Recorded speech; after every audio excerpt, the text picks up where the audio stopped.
So this is a class of burger. So it starts with a dot again. So don't forget that dot. It's not the burger tag. It's a tag with a class of burger in it. So we got to do a couple of things. First of all, most important, position. Position static, because it's going to push each other out of the way. Then I need to give some spacing around things, or some margins, or whatnot. So I need to figure out a couple of things. First of all is size. So I'm going to go into my Illustrator document, and I'm going to kind of take a look at here. And I need to figure out what size my image is that I want in my layout, how much space on the left and the right hand side of this div that this image is in, and then I've got to make these two go side by side, and I got to get the spacing and the size of this one as well. So I'm going to click on this. I'm going to get my transform here, and I can see that it's a width of 45 pixels. Now, I can't use pixels because I need this thing to be flexible. So I need to convert this to percentages. And the way you convert things to percentages is, it's a very similar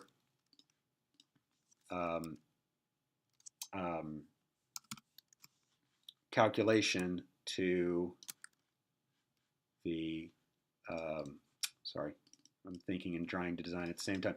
It's a very similar calculation to the font, to finding out what size of font you're using, right? So to find the size of font, you do whatever size you're looking for over 16, and that gives you rims for your fonts. Same thing for percentages on size and margin left, margin right. You do whatever you're looking for, in this case, 45 pixels wide, divided by what's the size of your Illustrator document. That's 45, that's 640. And it's actually not the size of your, it's not always the size of your Illustrator document. It is in this case because it's a very simple design. It's actually the size of the container that it's inside of. But let's say 640 times, times 100, and that equals your percents. So I'm going to go to my calculator because I can't do math in my head. And I'm going to do 45 divided by 640 equals times 100, and that is 7.03125. So I'm going to copy that. So that's a little over 7%. And you do want to keep your decimal points. In this case, you could round. It's not that big of a deal because there's not a whole lot of things riding on it. Like there's not like 15 things in a row. So if it's a little off, it's okay. But in this case, let's get in the habit, though, of being as precise as possible. So in that case, my width is 7.03125%. And then I need to, well, that's going to do that. So that's going to make my size of my image much closer to what it really was. And then I also need to add a little bit of space on the left-hand side of it. So I know if I know because I constructed this that this is 30 pixels to the side. I know because I constructed the grid. But if you ever don't know or need to measure something, I do it very simply. I just take a square, a rectangle, and I use it kind of as a measuring stick. It's actually, I'm sorry, 33 pixels wide. And I use it kind of as a measuring stick, and then I can do transform and say, oh, okay, 33 pixels wide. Then this is 33 as well. And you'll notice that this is 33, this is 33. So I'm using 33 all around. So in this case, my calculation for my margin left on this guy to push it over this way is 33 divided by 640 times 100. So I'm going to do 33 divided by 640 times 100 equals 5.1265. I'm going to copy that.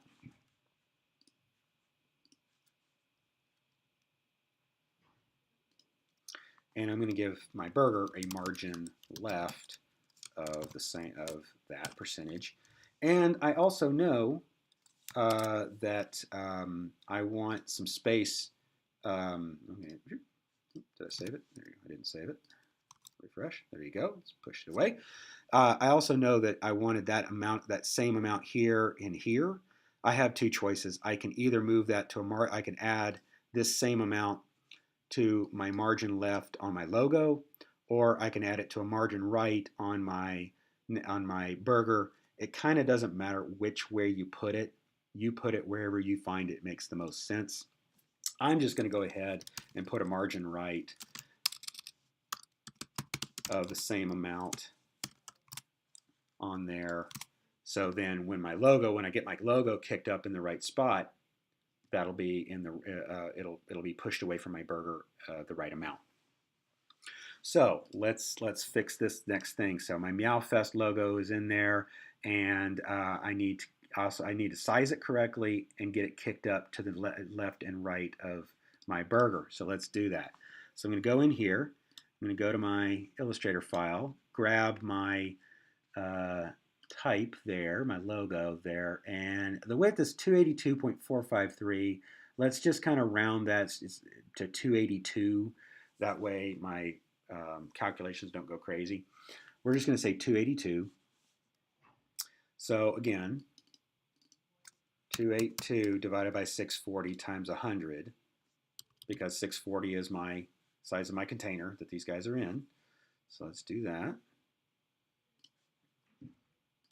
282 divided by 640 times 100 equals, copy that, 44.0625. So some of these are not too bad. All right, so I'm going to go in here and I'm going to make my logo. So this is a div class of logo, remember, because we used logo here for my image, for our logo. So don't forget, by the way, to close your braces. If it looks like this and it turns red on you or something like that, you know that you forgot to do your brace. So div class of logo. Again, position static, because we want it to push away from things. My width is 40.65.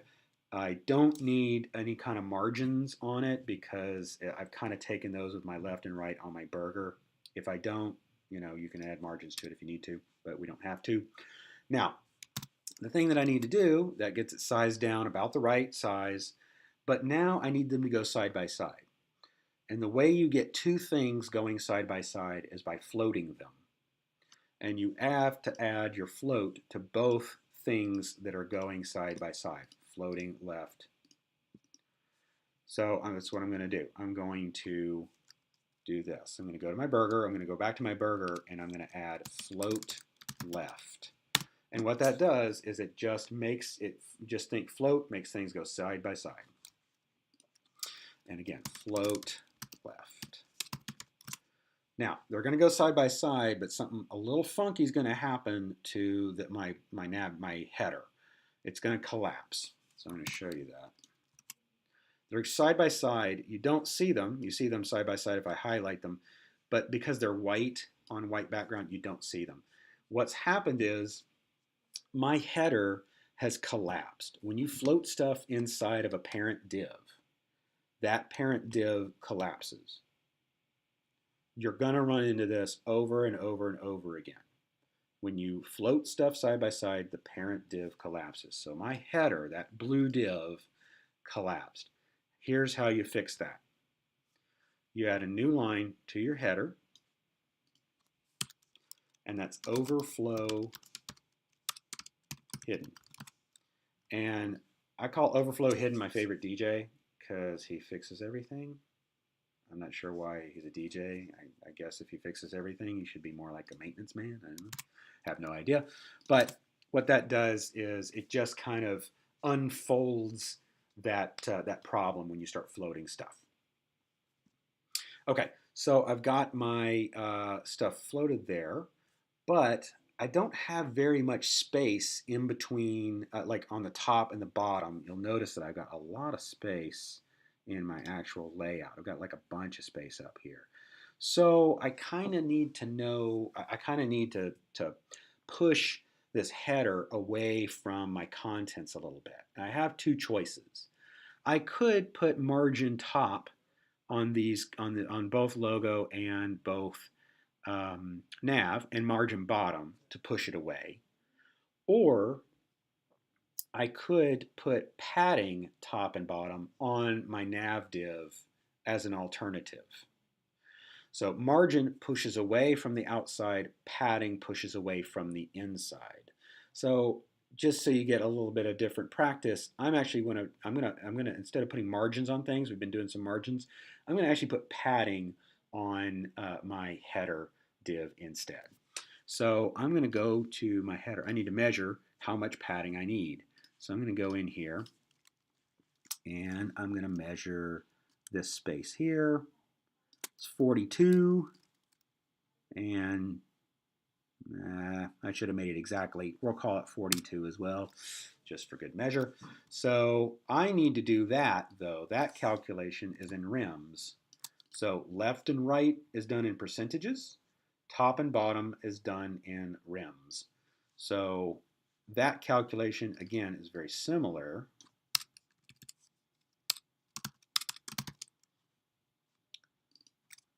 But that one goes back to our 16 because it goes with our fonts.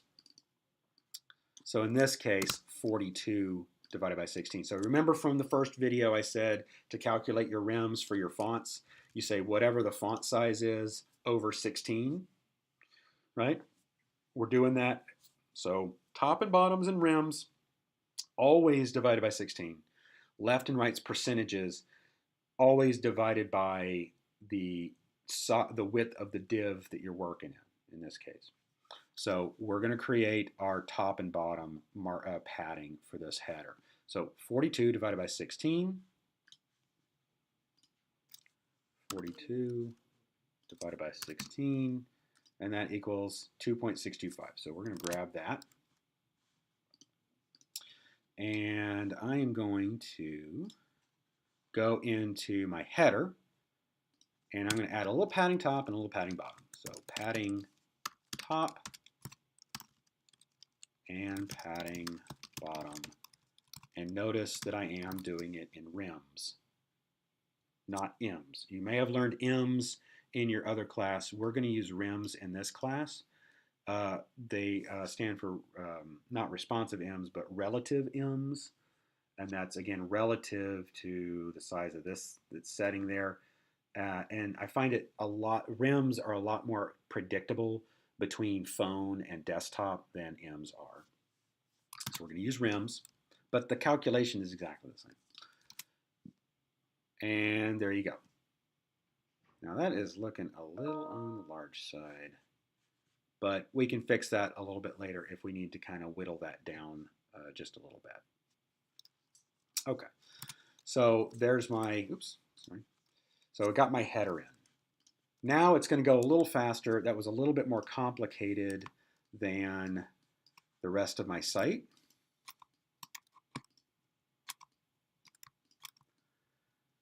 The rest of this is rather easy. It's going to be 2 more divs, 3 more divs here, and we'll be pretty close to being done. So I'm going to go to my next step. So after my header's done. So I'm going to hit return a couple times, and I'm going to back out. So I'm going to make this my photo. I need to put my photo of my cat in, and this could be another header if you wanted it to. It's not. It's part of the article, and that's fine.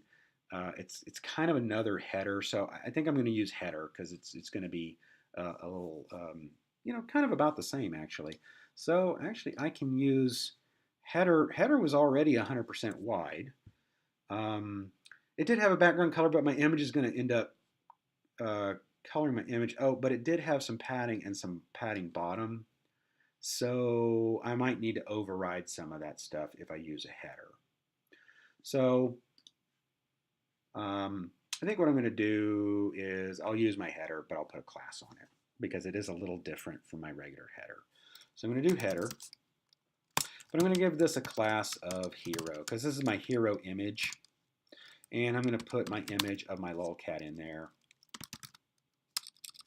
src equals images slash lolcat alt tag. What is the alt? What is it? The internets.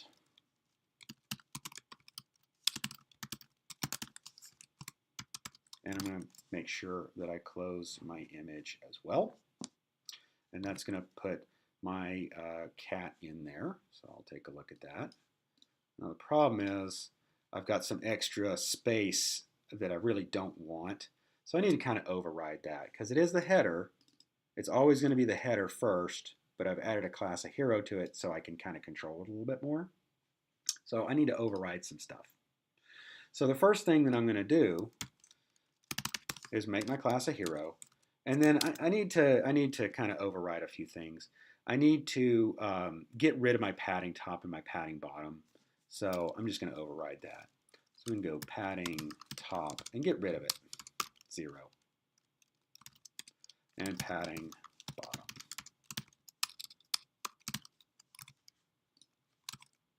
There. Now I don't have any extra space. It doesn't matter that I have a background color in there because I've got the image kind of covers it. But if I wanted to remove that background color as well and modify my header, I can do that as well. And transparent means it's just kind of see-through. If I want to change that color, you don't really have to because again, my image is kind of kind of overlapping my color, so you don't really see it anyway. Notice that I didn't have to put my position in there. I didn't have to put my width in there because it's already a header. So it's already getting this stuff from header, but now it's a class of hero, so I just need to change the things I want about it. And that's the important thing to understand about CSS is it builds on top of each other. That's why it's called cascading style sheets. It's because this thing is a header first, so it takes all of the styles of header, but then it's also a class of hero, so it takes on then all the hero stuff. And so if there's any overriding you need to do, you can, or any kind of changes you need to do, you can. And that's going to be really important to understand when we get to media queries and responsive, where we're kind of rearranging everything. All right, so we're going to save that. Got our hero in there, looking good. And then now we're going to go and we're going to put our text box, which is definitely going to be an article, because this is kind of the meat of the page, the article of the page. And that's going to have an H1 in there and about 3 paragraphs, a couple of paragraphs in there as well. So we're going to build this. Notice that it doesn't go 100% wide. This actually starts and stops. This div is going to start and stop in from the left and the right. So we're going to need to do a little bit of mathematics there. So and percentages to figure this thing out and center it. So let's just start by putting the content in there first. So we're going to go after our header, and we're going to make our article. Now this is the only article that we're going to have. If I had other articles, I might put classes on it, but since it's the only article we have, I'm good at just using the tag by itself. And I'm going to put that H1 in there. Oh, hi. And I'm going to grab my text. I can grab it from a Word doc, or I can grab it from this AI file if I wanted to. So that's what I'm going to do. And I'm going to place that in. Now, I've got 3 separate paragraphs, and I'm going to kind of tab these guys in a little bit. Oops. This one's a little bit longer than the other. There we go. So I need to actually mark these up as 3 different paragraphs. I can't just start my paragraph here and end it at the end of this line. That would be one gigantic paragraph. So, but I actually do have 3 separate paragraphs. So I need to mark up each one. So I'm going to start my paragraph there. I'm going to scroll all the way out to my end of my line. Oops. Sorry, try this again.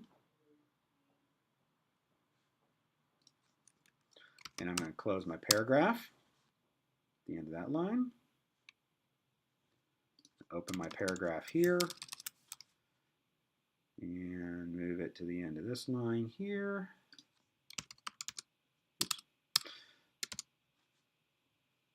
Brackets does kind of auto close your braces for your tags for you. If you don't like that, you can turn that off. But I kind of like it. All right, we're going to save that. And we're going to take a look. We haven't styled anything yet, but we're going to take a look. And there you go. So there's our our text is in. It has no styling. The div that it's in, that it lives in, has absolutely no styling either. But we're going to fix that now. So let's first off start with styling the div. I always like to go outside in. So I'm going to start with the article, then I'm going to go to the H, and then I'm going to go to the paragraphs. So let's start with our article. So I'm going to go back to my Illustrator file and figure out kind of the size of my article. So I'm just going to click on my text box here. I'm going to make sure that my text box is right to the edge there so it kind of sees it there. So I'm going to click on that, and I'm going to go to transform, and I'm going to see that it's 580 pixels wide. So if we go back to our calculation then, oops, 580. So I can just do 580 divided by 640 times 100, and that's going to give me the width of my div. So clear 580 divided by 640 times 100, 90.65.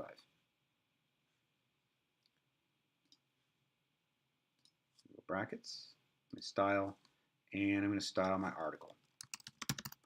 Again, it's not a class of an article, it's just an article. I start again like I do any other div, position, static, width,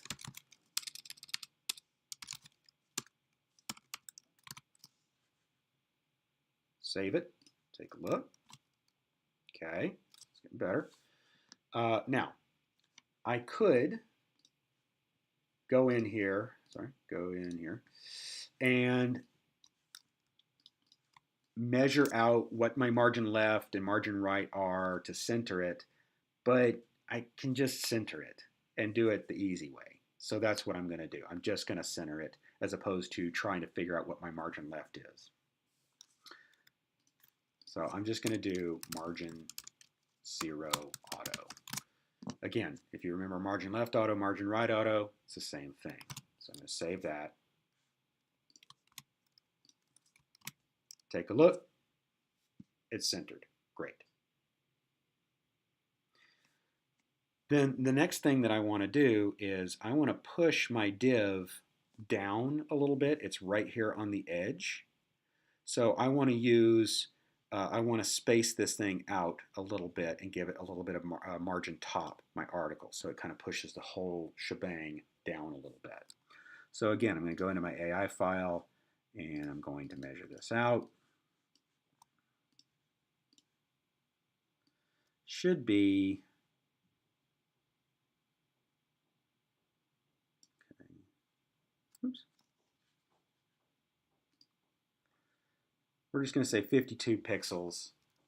Again, that's in rims.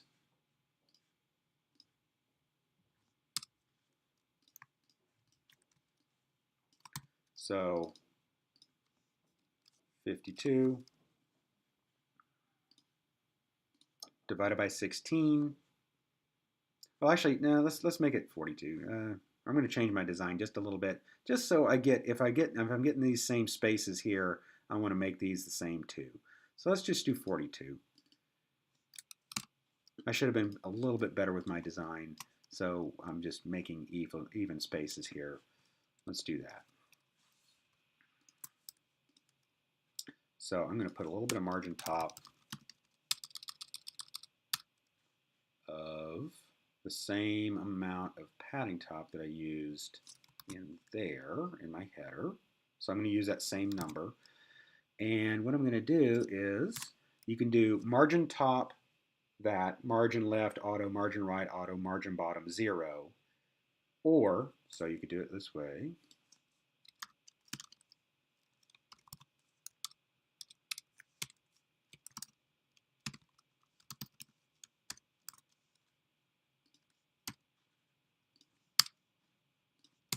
Margin right, auto. So you could do it the long way. Or the shorthand way is margin top, it goes clockwise, right, bottom, left. So that's the shorthand way. Whichever you prefer, you can do it this way or you can do it the shorthand way, whichever you prefer. Boop. So I've got some spacing here. That space seems a little bit large, so I'm going to tweak that at the end to make it just more visually correct. But we'll try that. Okay, so that starts. Now I'm ready to do my H1 and my paragraphs, my 3 paragraphs. So if I look at my AI file, let's edit, let's fix my H1 here. So I'm going to take a look, I'm going to click and actually highlight that, and I'm going to go to my character, and it looks like it's 32 over 32. So it's 32 points of typeface over 32 points of leading or line height.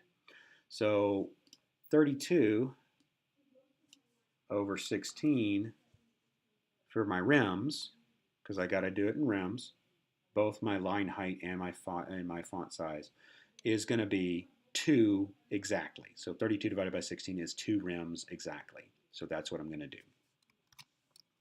And it's that same blue color as I have up here, so I'm going to steal that from my header. So I'm going to go into my brackets. I've already got this marked up as an H1. So, and there's no class applied to it, so I'm just going to say H1. And I'm going to start styling this thing. So I'm going to say font size is 2 rem, line height, that's my 2 rem, that's my line height, my leading. And then I need to change the color of it. So I'm going to grab that blue color here that I got going on. And it's actually just color. So I'm going to copy that. So I'm going to do my color. Take a look. Looking pretty good so far. All right. So looking pretty good so far. I haven't chosen my font size, my font family though, so I'm going to do that. I'm going to go to my Illustrator file, and I'm going to check that out. I think I've got it as Georgia right now, so it's Georgia Bold. So I'm going to make it Georgia Bold. So font family, Georgia. And I've got my fallbacks. Remember from the first video, I have my fallbacks. So Georgia times New Roman. I have to do that one in quotes because it's 3 words, not just 1 word. So remember that. Times courier is another one that's in this family, in these serif families, and then serif as the last fallback. So Georgia times New Roman, courier, and serif, just in case if somebody doesn't have all of those things. So far so good. And I believe that's it. So I'm going to save that and take a look. Oh, I need to make it bold. So that is font style bold. Oops, I'm sorry, font weight bold. There you go. Sounds good. All right. So then now I got to fix my paragraphs and get those working right. So the font size on that and the font and the line height on that one, so 16 over 32. So it's a 16 over 32, so that's 1 over 2. 1 rem over 2 rems. So font size is 1 rem.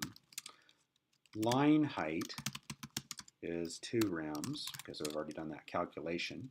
My color is black, so I can just do black. So that's 6 zeros, 1, 2, 3, 4, 5, 6. I just remember black and white. And my font family is the same. So I'm just going to copy that one. Copy paste is your friend. And it's not bold, so we're going to take a look at that. Boom. It's nicely leaded out and nicely sized there for phone. It looks a little bit hokey and big, but for phone it's about right. And then I need to put a little bit of space. I'd like a little bit of space in between my, my paragraphs so they don't all just kind of run together like this. So I'm going to put a margin bottom of 2 rems as well. And what that does is that adds a break, a nice little readable break in between my paragraphs. Now I could do a first line indent on this if I wanted to. That's text indent, and I could just kind of, I'm just going to guess, let's say 5%. Actually, that's going to be a lot, 2.5%. And no, it's actually not going to be too much, 5%. There you go. Or we'll do 10%. There we go. So I can do a first line indent by adding text indent there.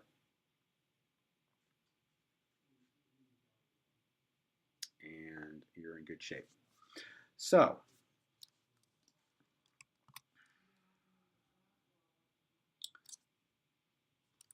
then the last thing that we're going to do is put this guy in, this subscribe link.